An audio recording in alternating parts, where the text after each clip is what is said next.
جب تم کوئی چیز بھول جاؤ تو مجھ پر درود پڑھو، بھولی ہوئی چیز یاد آ جائے گی۔ کوئی بات کرتے کرتے بات بھول جائیں اور درود پاک پڑھ لیں۔ کوئی چیز کہیں رکھی ہے بھول گئی، کوئی چیز یاد نہیں آ رہی، کچھ بھی بھول گئے، درود پاک پڑھیں، انشاءاللہ یاد آ جائے گی۔ صلو علی الحبیب صلی اللہ تعالی علی محمد صلی اللہ علیہ وآلہ وسلم۔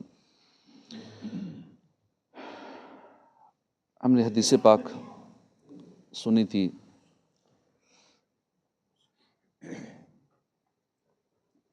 کہ پیارے آقا صلی اللہ علیہ وسلم نے 4 قسمیں کھائیں کہ مالدار عالم، غریب عالم، بے علم مالدار، بے علم غریب۔ اجر کے حوالے سے یہ 4 قسم کے جو لوگ ہیں وہ 2 گروہ میں بٹے ہوئے ہیں کہ مالدار عالم اور غریب عالم دونوں کے متعلق فرمایا یہ افضل رتبے والے ہیں۔ بے علم مالدار اور بے علم غریب دونوں کے بارے میں فرمایا یہ بدترین درجے میں ہیں۔ اب غریب بھی 2 قسم کے ہیں، مالدار بھی 2 قسم کے ہیں۔ ایک قسم کے مالدار افضل رتبے والے ہیں، دوسری قسم کے مالدار بدترین درجے والے ہیں۔ ایک قسم کے غریب افضل رتبے والے ہیں، دوسری قسم کے غریب بدترین درجے والے ہیں۔ اب دونوں میں زمین و آسمان کا فرق ہے، اور فرق جو ہے وہ ہے اصل علم کا۔ اب جسے علم نہیں ہے وہ رزق حلال کیسے کمائے گا؟ پتہ ہی نہیں ہے۔ کاروبار کرے گا، شرعی غلطیاں کرے گا، جاب کرے گا، اس میں غلطیاں کرے گا، اجارے کے مسائل نہیں سیکھے گا کہ کن شرائط کے تحت میں نے نوکری شروع کرنی ہے، جاب کے لیے کیا شرائط ہوتی ہیں، پھر جاب کے لیے وقت کا اجارہ ہے، کام کا اجارہ ہے، کس چیز کی میں سیلری لے رہا ہوں، پھر میں جو لے رہا ہوں کیا میں وہ کام پورا کر رہا ہوں یا نہیں کر رہا۔ تو یہ ساری چیزیں سیکھنا جاب کرنے والے کے لیے ضروری ہے، کاروبار کرنے والے کے لیے اپنے کاروبار سے متعلق شرعی معاملات سیکھنا ضروری ہے۔ تو یہاں علم دین کی اہمیت کو سمجھیے۔ علم نہیں ہے تو نماز میں غلطیاں کریں گے، علم نہیں ہے تو دیگر بہت سارے معاملات میں، عبادات میں غلطیاں کریں گے۔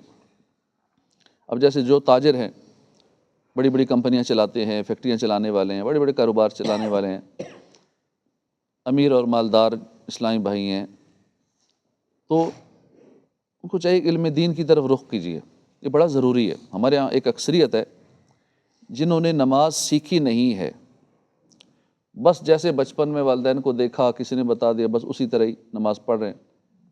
مسجد میں نمازیوں کو دیکھتے ہیں، اوپر نیچے ہوتے ہیں، رکوع کرتے ہیں، سجدہ قیام کرتے ہیں، بس دیکھا دیکھی کئی لوگ اسی طرح پڑھتے ہیں۔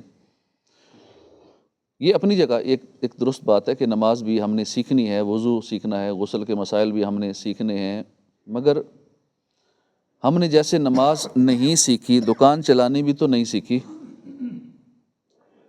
زکوٰۃ کے مسائل نہیں سیکھے تو کاروبار بھی نہیں سیکھا،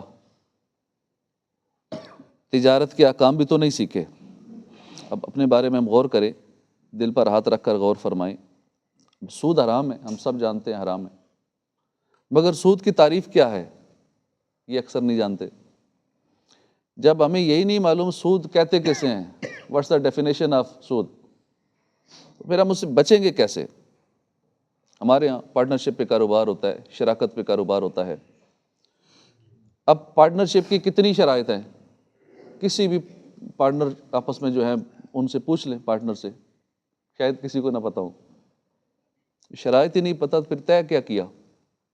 جو شرائط طے کرنی تھی ان کا تو پتہ ہی نہیں، کون کون سی ہیں نہیں پتہ، کس کس کو معلوم ہے۔ اب غور کر لیں، پارٹنرشپ میں جو پروفٹ ہے اس کو ڈیوائڈ کیسے کریں گے؟ 50-50 ہوگا، 60-50 ہوگا، 30-70 ہوگا، کیسے ہوگا؟ شرعی حکم کیا ہے؟ اس تعلق سے اسلامی قوانین کیا ہیں؟ ہم جیسے آرڈر پر مال تیار کرواتے ہیں جس کے بیع سلم کہتے ہیں شرعی اصطلاح میں، اس کے احکام کیا ہیں؟ بیانہ جو ہم ادا کرتے ہیں اس کی حیثیت کیا ہے؟ سودے پر سودا کرنا یہ ناجائز ہے، اس کا مطلب کیا ہے؟ اجیر ہے جیسے، اس کے حقوق کیا ہیں؟ امپلائر ہے جو ملازم رکھ رہا ہے، مستاجر ہے، اس پر کیا کیا ذمہ داریاں آتی ہیں، اس کے احکام اور مسائل کیا ہیں؟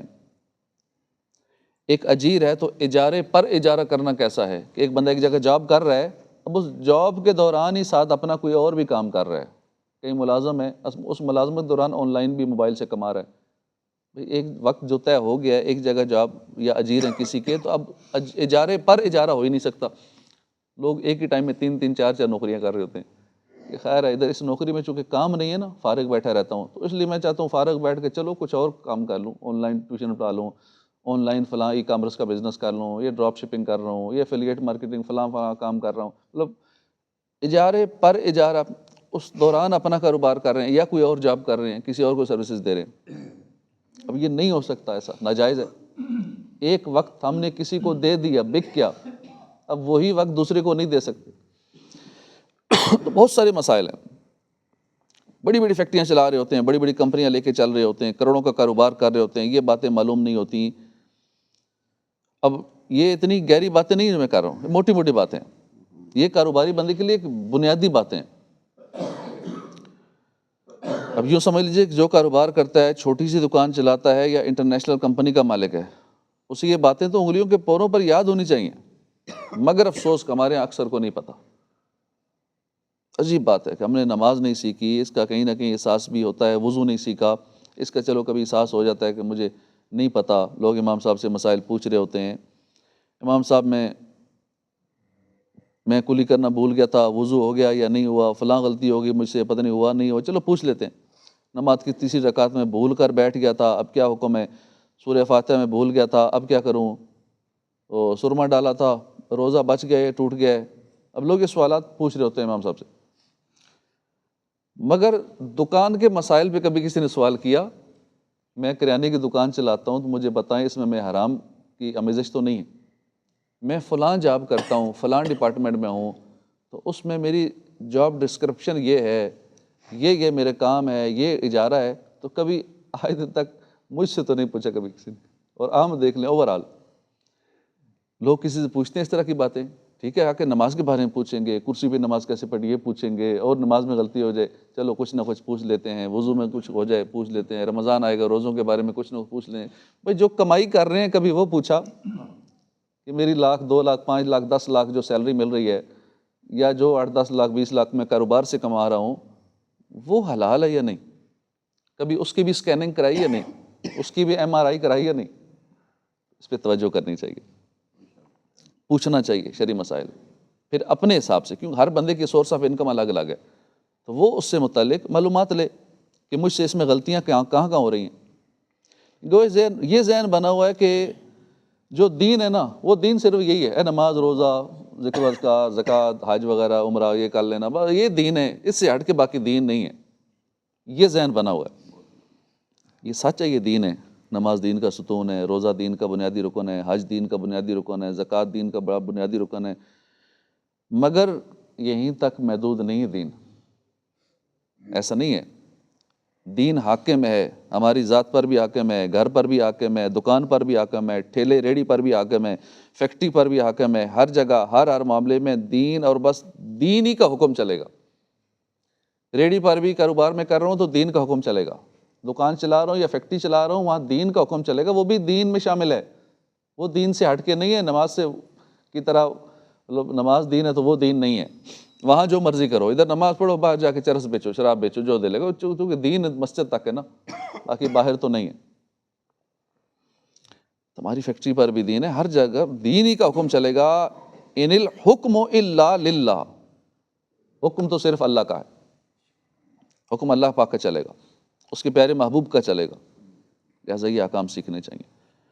اب اس کے ساتھ ساتھ کما لیا، بہت کما لیا، کروڑوں اربوں کما لیا، کھربوں کما لیا، خرچ کیسے کرنا ہے یہ بھی سیکھنا ہے. جیسے کئی لوگ کمانا سیکھ لیتے ہیں، how to earn, online earning, بس سارے اسی میں لگے ہوں، ارننگ. بھئی یہ بھی سیکھا ہاؤ ٹو اسپینڈ، خرچ کیسے کرنا ہے یہ بھی سیکھنا ہوگا. فائنینشیل مینجمنٹ یہ خود بھی سیکھیں، بچوں کو بھی سکھانی چاہیے. کئی کہتے ہیں ہم تو پہلے ہی غریب ہیں، ہم نے کیا فائنینشیل مینجمنٹ، پیسہ آتا کہاں سے، یا ہے اتنا کہاں کہ ہم فائنینشیل مینجمنٹ سیکھیں. بھئی یہ سیکھنا اور بچوں کو سکھانا ضروری ہے. ورنہ کیا ہوگا کہ جتنا مرضی کما لے، بچوں کو اگر فائنینشیل مینجمنٹ نہیں آتی نا، وہ بچے آپ کے کروڑوں اربوں اڑا دیں گے عیاشیوں میں. جتنا کمائیں گے آگے کھپت ہوگی اتنی، بچے کا کخ نہیں. لیکن جب ان کو ہم بچپن ہی سے یہ سکھائیں گے یہ چیزیں جیسے اینگر مینجمنٹ سکھانی ہوتی ہے، اپنے ایموشن کو کنٹرولز کیسے کرنا وہ سکھانا ہوتا ہے، دیگر سکل سکھانی ہوتی ہیں، تو اسی طرح فائنینشیل مینجمنٹ، خرچ کیسے کرنا ہے، شرعی حوالے سے خرچ کیسے کرنا ہے، یہ بھی سیکھنا ہوگا۔ کس جگہ مال خرچ کرنا فرض ہے، کہاں مال خرچ کرنا واجب ہے، کہاں حرام ہے، یہ سیکھنا ہوگا۔ مختلف صورتیں بنتی ہیں، جو بندہ یہ احکام سیکھ لیتا ہے نا، پھر اللہ پاک سے ڈرتے ہوئے اس کے مطابق عمل کرتا ہے۔ پیارے محبوب صلی اللہ علیہ وسلم نے فرمایا فہذا بافضل المنازل، یہ بندہ بڑے رتبے والا ہے، افضل رتبے والا ہے۔ حضرت عبداللہ بن مبارک بہت بڑے عالم ہیں، محدث ہوئے ہیں، آپ کے دور کے بڑے بڑے علماء آپ کو عالم مشرق و مغرب کہا کرتے تھے، یعنی اپنے زمانے کے آپ عبداللہ بن مبارک بہت بڑے عالم تھے دنیا میں۔ اللہ پاک نے آپ کو مال بھی بہت عطا فرمایا تھا، لاکھوں درہم یعنی چاندی کے سکے تو وہ تھے جو آپ سالانہ صدقہ کیا کرتے تھے۔ بڑے بڑے ملکوں میں آپ کے تجارتی قافلے جایا کرتے تھے۔ کتابوں میں لکھا ہے کہ اس وقت کے بادشاہ کی اتنی شان و شوکت نہیں تھی جتنی شان و شوکت عبداللہ بن مبارک کی تھی۔ بادشاہ کا بھی وہ پروٹوکول نہیں تھا جو ان کا تھا، کیونکہ اس وقت امیر ترین اس وقت کے ایلن مسک وہ تھے، ایسا ان کا شان و شوکت والا نظام تھا۔ پیارے آقا صلی اللہ علیہ وسلم نے جو فرمایا عالم مالدار افضل رتبے والا ہے، حضرت عبداللہ بن مبارک اس کی ایک بڑی مثال ہے۔ بہت بڑے بزنس مین تھے، ظاہر ہے کہ ملازم بھی کافی رکھے ہوں گے۔ آپ کی عادت مبارک تھی کہ اگر آپ کا کوئی ملازم سودا بیچتے وقت درود پاک پڑھ دیتا، آپ اس سودے کی کمائی استعمال نہیں کرتے تھے۔ تو اچھی بات ہے نا، ہمارے یہاں کہتے ہیں بڑا کتنا اچھا نیک ملازم ہے، دیکھیں نا سودا دیتے سبحان اللہ ماشاء اللہ بسم اللہ پڑھ رہے ہیں۔ ہم خود بھی کوشش کرتے ہیں، گاہک ہے جی بسم اللہ بسم اللہ بسم اللہ سبحان اللہ ماشاء اللہ۔ آپ کا ملازم اگر بسم اللہ یا درود پاک پڑھ کے سودا بیچتا تھا، آپ اس کی کمائی استعمال ہی نہیں کرتے تھے۔ اب یہ دیکھیں نا کتنے باریکی والے مسائل ہیں، جس چیز کو ہم سمجھ کچھ اور رہے ہوتے ہیں ہوتا کچھ اور ہے۔ فرمایا کرتے تھے تم نے اللہ کی رضا کے لیے نہیں بلکہ اپنے سامان کی تعریف کرنے کے لیے درود پڑھا ہے۔ سبحان اللہ، کیسا کپڑا ہے ہمارا، سبحان اللہ، دیکھیں ہمارا مال کیسا ہے، سبحان اللہ ماشاء اللہ۔ اپنے مال کی تعریف، اصل میں وہ تعریف اللہ کی عبادت ذکر کے لیے نہیں کر رہے ہوتے، یہ سارا کچھ یہ ہوتا ہے گاہک دیکھے ماشاء حاجی صاحب کتنے نیک آدمی ہے، سودا تو یہیں سے لینا ہے، بہت نیک آدمی ہے، ذکر ہی کرتا رہتا ہے، بات بات میں بسم اللہ سبحان اللہ ماشاء اللہ، یہ اس کی زبان پہ ہی جاری رہتا ہے، کتنا اچھا آدمی ہے۔ وہ اپنا سودا بیچنے کے لیے گاہک پھنسانے کے لیے کر رہا ہوتا ہے، وہ اپنے مال کی تعریف کر رہا ہوتا ہے، رب کی تعریف نہیں کر رہا۔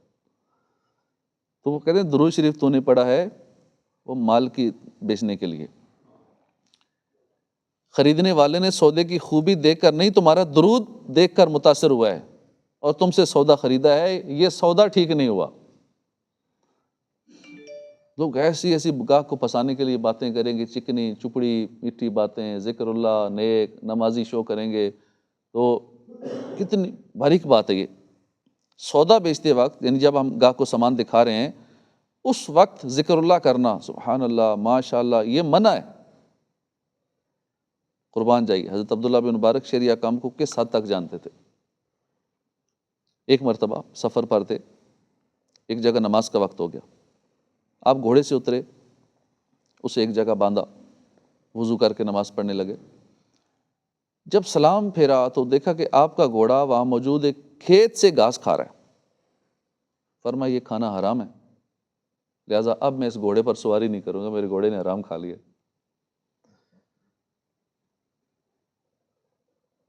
یہ کہہ کر آپ نے اس کھیت کے مالک کو ڈھونڈنا شروع کر دیا، آخرکار اسے ڈھونڈا۔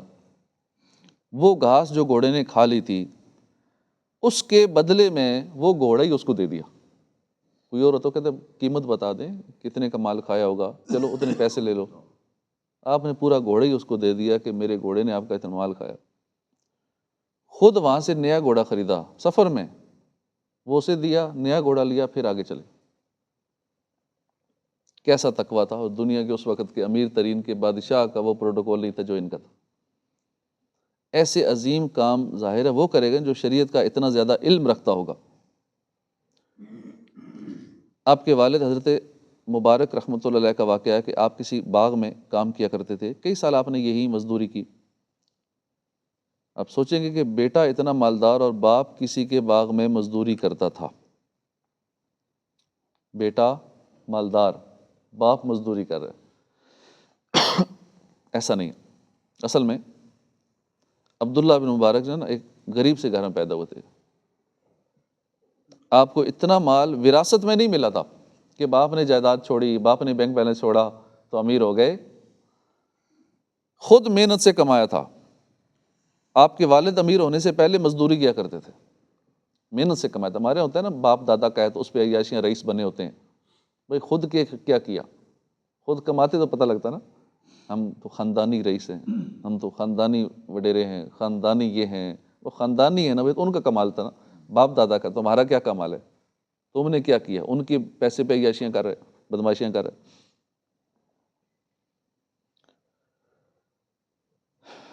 ایک دن کیا ہوا کہ باغ کا مالک وہاں پہنچا، کہا مبارک مجھے ایک میٹھا انار لا کر دو۔ اب یہ عبداللہ بن مبارک کے والد صاحب کی بات ہو رہی ہے، مزدوری کرتے تھے۔ مالک نہ کہ میٹھا انار لے آؤ۔ حضرت مبارک رحمۃ اللہ علیہ گئے، انار توڑا، مالک کو دیا، مالک نے کھایا تو کھٹا تھا۔ مالک غصے سے بولا میں نے میٹھا لانے کو کہا تھا، یہ کھٹا لے آئے ہو، جاؤ میٹھا انار لاؤ۔ دوبارہ گئے، دوسرے درخت سے ایک اور انار توڑا، مالک کو دیا، وہ بھی کھٹا۔ مالک اور غصے میں آیا کہ لاؤ اور لاؤ، آپ تیسرا انار لائے، قسمت سے وہ بھی کھٹا۔ اب مالک نے غصے سے لال پیلے تو کہا اتنا عرصہ ہو گیا ہے یہاں کام کرتے ہوئے، ابھی تک تمہیں یہ نہیں پتا کہ میٹھا انار کون سا ہوتا ہے، کھٹا کون سا ہوتا ہے، اس کی پہچان بھی نہیں۔ آپ نے کہا جی واقعی آپ ٹھیک کہہ رہے ہیں، مجھے میٹھے انار کی کھٹے کی پہچان نہیں۔ مالک نے پوچھا وہ کیوں؟ فرمایا میں نے آج تک یہاں سے انار کھائے ہی نہیں۔ اب مالک کا جو غصہ تھا وہ حیرانی میں بدل گیا کہ اتنے سال ہو گئے میرے پاس یہ ملازم ہے اور اناروں کے باغ کا ملازم ہے، اس نے انار نہیں کھایا۔ پوچھا کیوں نہیں کھایا؟ فرمایا کہ آپ نے مجھے باغ کی دیکھ بھال کے رکھا ہے، انار کھانے کے لیے نہیں رکھا، اس کی پھل کھانے کی آپ نے اجازت نہیں دی، آپ نے مجھے خالی ملازم رکھا ہے اس کی دیکھ بھال کے لیے۔ یہ ہے تقویٰ، پرہیزگاری۔ کتنی باریک باتیں ہیں یہ، اور ہمارے ان باتوں کا تو علم ہی کسے ہوتا ہے نا، شریعت کے احکام سیکھتے ہی کب ہیں کہ ان پر عمل کیا جائے۔ کاش ہمیں کمانے کا درست طریقہ معلوم ہو جائے۔ اب سچی بات آج کل لوگوں کو صرف کمانے اور اڑانے سے غرض ہے، کیسے کمانا ہے نہ اس کی فکر ہے، اور کھانا اور خرچ کیسے کرنا ہے نہ اس کی فکر ہے، نہ کمانا آتا ہے نہ خرچ کرنا آتا ہے۔ حدیث پاک کے مطابق یہ قیامت کی نشانیوں میں سے ایک نشانی ہے۔ فرمان مصطفیٰ صلی اللہ علیہ وسلم میں لوگوں پر ایک زمانہ ایسا آئے گا کہ آدمی کو اس بات کی کوئی پرواہ نہیں ہوگی کہ اس نے مال کہاں سے کمایا، حلال سے کمایا حرام سے کمایا، کوئی پرواہ نہیں کرے گا۔ مفتی احمد یار خان نعیمی اس حدیث پاک کی شرح میں فرماتے ہیں یعنی آخر زمانے میں لوگ دین سے بے پرواہ ہو جائیں گے، پیٹ کی فکر میں اتنا پھنس جائیں گے، آمدنی بڑھانے کے لیے مال جمع کرنے کی فکر کریں گے، ہر حرام حلال لینے پر دلیر ہو جائیں گے، جیسا کہ آج کل عام ہے۔ یہ دور واقعی آ چکا ہے۔ آج کون حلال حرام کی فکر کرتا ہے؟ بس مال آنا چاہیے، جیسے بھی آئے جہاں سے بھی آئے۔ الامان والا فیس، اللہ پاک ہمارے حال پہ رحم فرمائے۔ مال کمانا کیسے یہ بھی سیکھنا چاہیے، مال خرچ کیسے کرنا یہ بھی سیکھنا چاہیے۔ فضول خرچی، ورنہ اگر وہ فضول خرچی میں آ گیا، اسراف میں آ گیا تو بھی گناہ گار ہو جائیں گے۔ اگر عیاشیوں کے لیے استعمال کیا، ضرورت کے لیے تو کر سکتے ہیں، ٹھیک ہے، ایک حد تک سہولت کے لیے بھی کر سکتے ہیں، لیکن دکھاوا، شو آف، گھر ایسا بنانا ہے، کیوں ایسے لوگ دیکھیں گے نا، گھر کے اندر ڈیکوریشن ایسے ایسے کرنی کیونکہ لوگ دیکھیں گے نا، ڈرائنگ روم ایسا بنانا ہے، بیٹھک ایسے بنانے کہ کبھی کبھی لوگ آتے ہیں، کبھی کبھی کوئی وعدہ گھٹ ہوتا ہے، غمی خوشی ہوتی ہے، تو حالانکہ وہ کبھی کبھی سالوں میں شاید ایک بار ہو، لیکن اس کے لیے پہلے سے ہی اتنا کچھ لوگوں کو دکھانے کے لیے لوگ کیا کہیں گے۔ اللہ والے اس دور میں بھی ہیں۔ امیر اہل سنت الیاس قادری صاحب کی وہ ذات ہے کہ آپ نے 1970 سے لے کر ابھی تک تکیہ بھی نہیں بدلا، وہی تکیہ ہے، کھجور کی چھال بھری ہوئی اس میں، سنت ہے نا کھجور کی چھال والا تکیہ، وہی تکیہ۔ اب جس نے دوسرا تکیہ بھی نہیں لینا اس کا کیا خرچہ ہوگا؟ جس نے بستر ہی نہیں چینج کرنا جنہوں نے وہی چٹائی جس پہ سونا سنت ہے، کھجور کی چٹائی وہی رکھی ہوئی ہے، اور وہی بس وہ بھی ختم ٹوٹ پھوٹ جاتی ہوگی تو نہیں لے لیتے ہوں گے. پہلے 10-20 روپے کی ملتی تھی، اب چلو 100-200-300 کی مل جاتی ہوگی. اب جس کا یوں ہی خرچہ ہو اس کو بھی اتنا زیادہ کمانے کی حاجت کیا، وہ سکون سے اللہ اللہ کرتے اپنی عبادت کرتے. تو اس طرح کے اللہ والے اب بھی دنیا میں موجود ہیں جو اس طرح زندگی گزار رہے ہیں. یہ گھر میں نہ بیڈ، نہ اور ڈیکوریشن کے سامان، نہ اور کچھ، بس سادی سی زندگی. تو ہمارے یہاں ماڑا سا بندہ بھی ہے نا، اس کے سارے معاملات کر کے دیکھ لے کیا کیا ہوں گے. امام اعظم ابو حنیفہ کے نہایت ہونہار شاگرد ہیں امام محمد بن حسن شیبانی رحمۃ اللہ علیہ. ایک مرتبہ کسی نے عرض کیا علی جا آپ زہد کے موضوع پہ ایک کتاب لکھیں. زہد کہتے ہیں دنیا سے بے رغبتی. فرمایا میں اس موضوع کی کتاب لکھ چکا ہوں. پوچھا وہ کون سی کتاب ہے؟ فرمایا کتاب البیوع، یعنی وہ کتاب میری جو ہے جس میں خرید و فروخت کے مسائل ہیں نا، وہ میں لکھ چکا ہوں، وہ زہد کے بارے میں ہی. یعنی جو خرید و فروخت کے احکام نہیں جانتا نا، وہ حرام سے نہیں بچ سکتا، اور جو حرام سے نہیں بچ سکے گا وہ زاہد کیسے بنے گا؟ تو معلوم ہوا اصل میں زاہد، دنیا سے بے رغبتی رکھنے والا، دنیا کی محبت سے بچنے والا، متقی پرہیزگار وہی ہے جو خرید و فروخت برتنے میں بہت احتیاط سے کام لیتا ہے. ٹھیک ہے، کما لے، کروڑوں اربوں کما لے، لیکن وہ زاہد اور متقی کہلائے گا اگر وہ حلال کما رہے تو. اللہ کا خوف اسے کہیں حرام کی آمیزش نہ ہو جائے، وہ اصل میں زاہد ہے، دنیا سے بے رغبت ہے. متقی پرہیزگار وہی ہے. تو بازار اصل میں وہ جگہ ہے جہاں دنیا اور مال و دولت کی محبت اپنا رنگ دکھاتی ہے. پہاڑوں اور غاروں میں تنہا رہ کر عبادت کر لینا یہ تو آسان کام ہے، پہاڑوں میں، جنگلوں میں.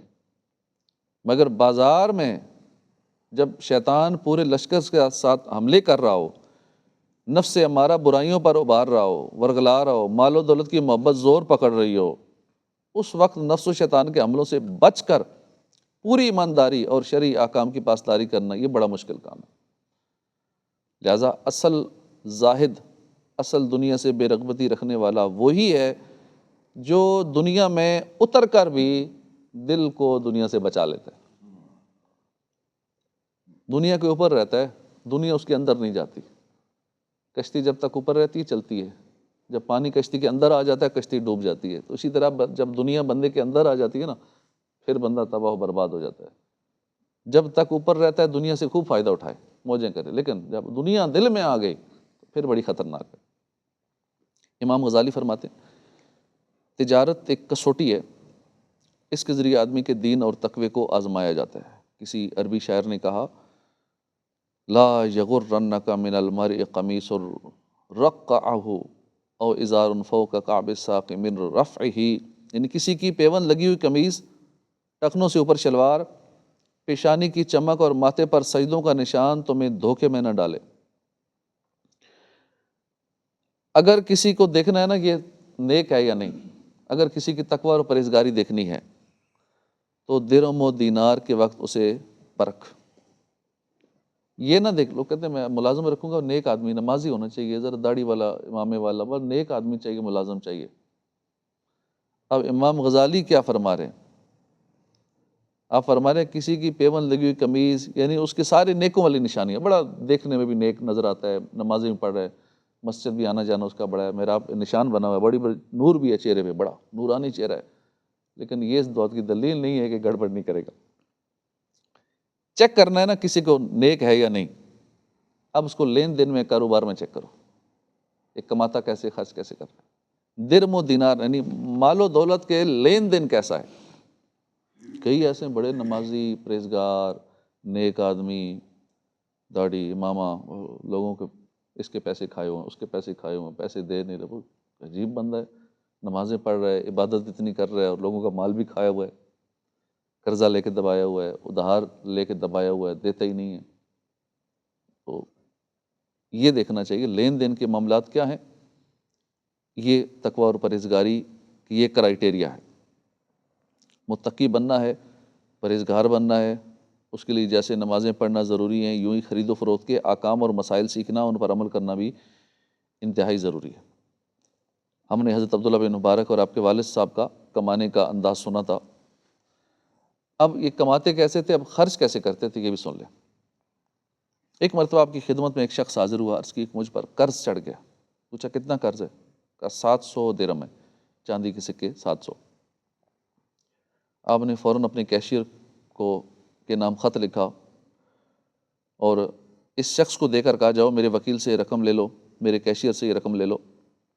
یہ شخص خط لے کر وکیل کے پاس پہنچا، وکیل نے اس سے پوچھا تمہارا قرضہ کتنا ہے؟ کہا 700 درہم۔ یہ سن کر وکیل نے اس شخص کو بٹھا لیا اور حضرت عبداللہ بن مبارک کے پاس پیغام بھیجا کہ اس شخص کا قرض تو 700 درہم ہے، مگر آپ نے خط میں 7000 درہم دینے کا فرمایا ہے۔ آپ نے غصے سے فرمایا تم میرے وکیل ہو یا میں تمہارا وکیل ہوں؟ تم میری کیشیئر ہو یا میں تمہارا کیشیئر ہوں؟ اکاؤنٹنٹ میں نے تمہیں رکھا ہے، میں تمہارا اکاؤنٹنٹ ہوں، جو لکھا ہے بس اس پہ عمل کرو۔ مجھے حدیث پاک پہنچی ہے کہ جو اپنے مسلمان بھائی کو اچانک خوشی دیتا ہے اللہ پاک اس کی بخشش فرما دیتا ہے۔ اچانک کسی کو خوش کرتا ہے نا، یہ لو جی 100 روپے، اچانک کسی کو یہ لو 1,00,000 روپے، وہ سن کے یکدم اس کے دل میں کتنی خوشی ہوگی۔ کوئی مال آئے یا کوئی ویسے تحفہ دے دے یا کوئی چیز دے دے یا کوئی چیز یکدم کھلا دے، یا بھوک لگی ہو یکدم اسے ایسی چیز کھلا دے اور اس کی مرضی کی کھلا دے، شدید بھوک کی حالت میں اللہ اسے بخش دیتا ہے۔ کتنا آسان طریقہ ہے بخشش کا، کسی کا دل خوش کر دینا، اچانک خوش کر دینا، چاہے کسی بھی وجہ سے خوش کر دینا، مسکرا کے خوش کر دینا، باتیں ایسی کر کے خوش کر دینا۔ اگلا پریشان ہے، اب اس کے سامنے ایسی باتیں کرنا، تھوڑا وہ مسکراہٹ آ جائے اس کے چہرے پہ، کیونکہ بندہ اداس لگ رہا ہے، پتہ نہیں کس پریشانی میں ڈوبا ہوا ہے، اس کے قریبی رشتہ دار فوت ہو گیا ہے، بیماری ہے، گھر کا کوئی مسئلہ ہے، گھر کی ٹینشن بنی ہوئی ہے۔ اب اس ٹینشن میں اس کو خوش کرنے کے لیے گفتگو ایسی چھیڑ دے کہ وہ ہنس پڑے، مسکرا پڑے، یا ویسے اچانک خوشی اگلے کو دینا۔ تو اچانک خوشی کا یہ الگ سے روایت ہے کہ اچانک جو اپنے بھائی کو خوشی دیتا ہے اللہ پاک اس کی مغفرت فرما دیتا ہے، بخشش فرما دیتا ہے۔ اس حدیث پاک پر عمل کرنے کے لیے میں نے چاہا کہ اس شخص کو اچانک خوشی ملے کہ اس نے 700 مانگے تھے درہم، 7000 دے دیے۔ اب کتنا ڈیفرنس ہے 700 میں اور 7000 میں۔ اب یہاں بھی دیکھیے کیسی نظر تھی، گہری نظر تھی حدیثوں پر۔ ظاہر ہے آپ کے علم میں یہ حدیث پاک تھی نا، تبھی تو اس پہ عمل کی سعادت پائی۔ تو ہمیں ایسے باتیں معلوم کب ہوں گی؟ جب علم دین سیکھیں گے، اور ہمیں چاہیے کہ ہم کمانے کا بھی علم سیکھیں، خرچ کرنے کے احکام بھی سیکھیں۔ اللہ پاک ہمیں عمل کی توفیق عطا فرمائے، آمین بجاہ نبی الامین صلی اللہ تعالی علیہ وآلہ وسلم۔